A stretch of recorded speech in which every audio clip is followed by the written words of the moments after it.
taken from his home as a teenager, forced to serve a foreign king, surrounded by a culture that opposed his faith. Yet he rose to power without ever compromising his beliefs. This is the story of Daniel in Babylon.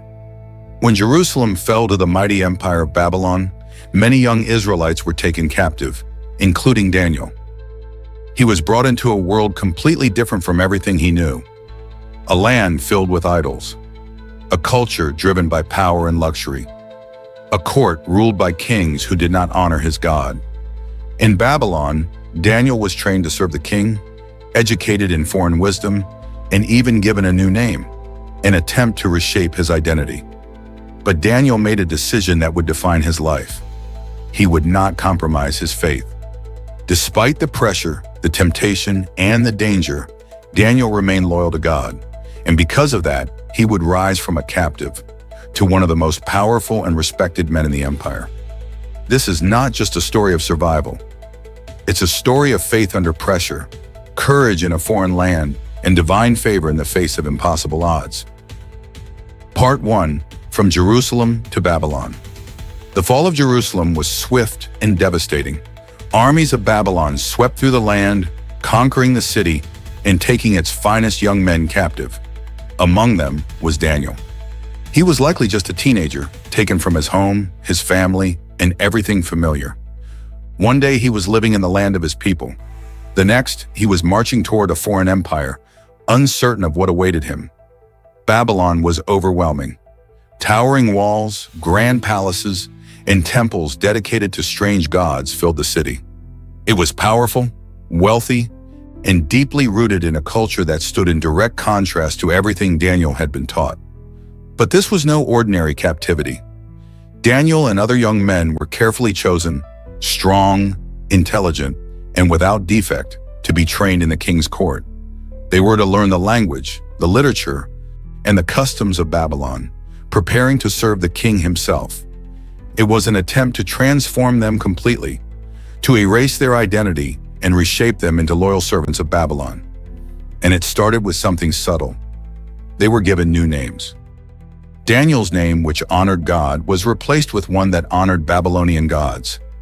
A symbolic act meant to redefine who he was. Everything was changing around him. But deep inside, Daniel held on to something that could not be taken: his faith. This was only the beginning of his journey, a journey that would test his beliefs, challenge his courage, and reveal the power of standing firm in a world that demands compromise. Part 2. The Test of Faith, the King's Food. In the heart of Babylon, the training of the captives began. Among them stood Daniel, now living in the king's court, surrounded by luxury, power, and temptation. Every day, the young men were offered food and wine from the king's table, the finest in the land. It was meant to strengthen them, prepare them, and bind them closer to the Babylonian way of life. But Daniel saw something deeper. This food had been dedicated to idols, and consuming it would mean compromising his devotion to God. It was a small decision on the surface, but a massive test of faith. In a foreign land far from home, no one would blame him for giving in. No one would even notice. But Daniel made a quiet, bold decision. He would not defile himself. He approached the official in charge and requested something unusual: permission to eat only vegetables and drink water. The official hesitated. If Daniel became weak or unhealthy, it could cost him his life. But Daniel proposed a test. "Give us 10 days. Let us eat vegetables and drink water, and compare us with the others." Reluctantly, the official agreed. 10 days passed, and the result was undeniable. Daniel and his companions looked healthier, stronger, and better nourished than those who ate the king's rich food. What seemed like a simple act of discipline became a powerful statement. Faithfulness, even in small choices, brings favor. From that moment, God blessed Daniel with wisdom, knowledge, and understanding far beyond others. This was the first victory, not of strength but of conviction. In a world pushing him to conform, Daniel chose to stand firm, and it would not be the last time his faith would be tested. Part 3. Daniel interprets the king's dream. The tension in the palace of Babylon reached a breaking point. King Nebuchadnezzar had a troubling dream.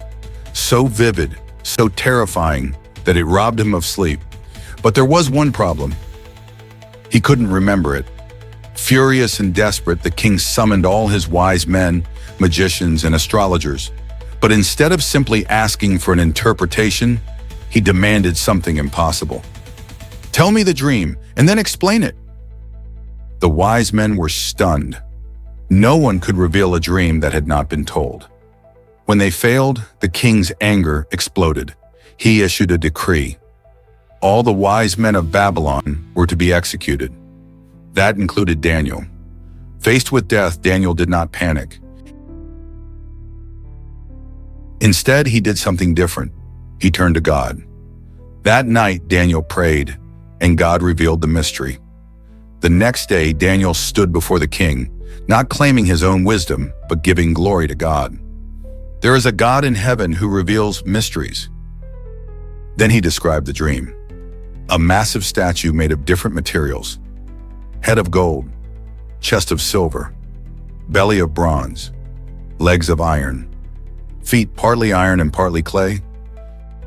Then a stone not cut by human hands struck the statue and shattered it into pieces. Daniel explained its meaning. The statue represented kingdoms that would rise and fall, beginning with Babylon. But the stone represented a kingdom established by God, one that would never be destroyed. The king was stunned. No one could have known this, except through divine revelation. In that moment, everything changed. King Nebuchadnezzar fell before Daniel and honored his God. Daniel was promoted to a high position, ruling over the province of Babylon and placed in charge of all its wise men, from captive to counselor of kings. This was more than wisdom. It was proof that God's power is greater than any earthly kingdom. Part 4, the fiery furnace, Shadrach, Meshach, and Abednego. Power had risen in Babylon, and with it, pride. King Nebuchadnezzar built a massive golden statue and commanded that everyone bow down and worship it. Music would play, and at its sound, all were to fall on their faces or face death. Among the crowd stood 3 men, friends of Daniel, Shadrach, Meshach, and Abednego. They refused. No matter the pressure, no matter the consequences, they would not bow to a false god. Word quickly reached the king. Furious, Nebuchadnezzar summoned them and gave them one last chance. Bow down or be thrown into the blazing furnace. Their response was bold and unwavering. Our God is able to deliver us from the furnace, but even if he does not, we will not serve your gods. Enraged, the king ordered the furnace to be heated 7 times hotter than usual. The flames were so intense that the soldiers who threw them in were killed instantly. Shadrach, Meshach, and Abednego fell into the fire. But something extraordinary happened. The king looked into the furnace and was stunned. Did we not throw 3 men into the fire? I see 4, and the 4th looks like a son of the gods. Inside the flames, they were not burned. No chains, no harm, not even the smell of smoke. God was with them. The king immediately ordered them out, amazed and humbled. He declared that no other god could save like this and honored the God they served. This moment proved a powerful truth. Faith in God does not always remove the fire, but it ensures you are never alone in it. Part 5, Daniel in the lion's den. Years had passed and empires had shifted. Babylon had fallen, and a new ruler now reigned, King Darius. Yet one man remained steady through it all, Daniel. Because of his wisdom, integrity, and faithfulness, Daniel was elevated above others in the kingdom. This made him a target. Jealous officials searched for a way to bring him down, but they found no corruption, no fault, except one thing: his devotion to God. So they devised a plan. They convinced King Darius to issue a decree. For 30 days, anyone who prayed to any god or man other than the king would be thrown into the lion's den. It was a trap, and Daniel knew it. But when the decree was signed, Daniel did something remarkable. He went to his room, opened his window toward Jerusalem, and prayed as he always had, 3 times a day. No fear, no compromise. The officials caught him and reported him to the king. Darius was distressed. He respected Daniel, but the law could not be changed. At sunset, Daniel was thrown into the lion's den. The king spent a sleepless night hoping against hope. At dawn, he rushed to the den and called out, "Daniel, servant of the living God, has your God been able to save you?" From the darkness came a calm reply. "My God sent his angel, and he shut the mouths of the lions." Daniel was alive, unharmed. Not a single wound was found on him, because he trusted in his God. The king was overjoyed. Daniel was lifted out, and those who had plotted against him faced the consequences of their own actions. King Darius then declared that all people must honor the God of Daniel, saying, "He is the living God. His kingdom will never be destroyed." This moment became one of the greatest testimonies of faith in history. When you stand firm, even in the face of death, God is able to deliver. Part 6: Daniel's Legacy and Prophetic Visions. As the years passed, Daniel grew older, but his influence only deepened. He had lived through multiple kings, rising and falling empires, and countless trials. Yet through it all, one thing remained constant: his unwavering faith in God. But Daniel was not only a servant of kings, he was also a prophet. In visions and dreams, God revealed to him mysteries about the future, events far beyond his lifetime. He saw kingdoms rising and falling, great conflicts between nations, a final kingdom established by God that would never be destroyed. Some of his visions were powerful, others terrifying. Beasts representing empires, horns symbolizing rulers, and moments of chaos that pointed to the end of earthly power. Yet through all the symbolism, one message stood clear: God is in control of history,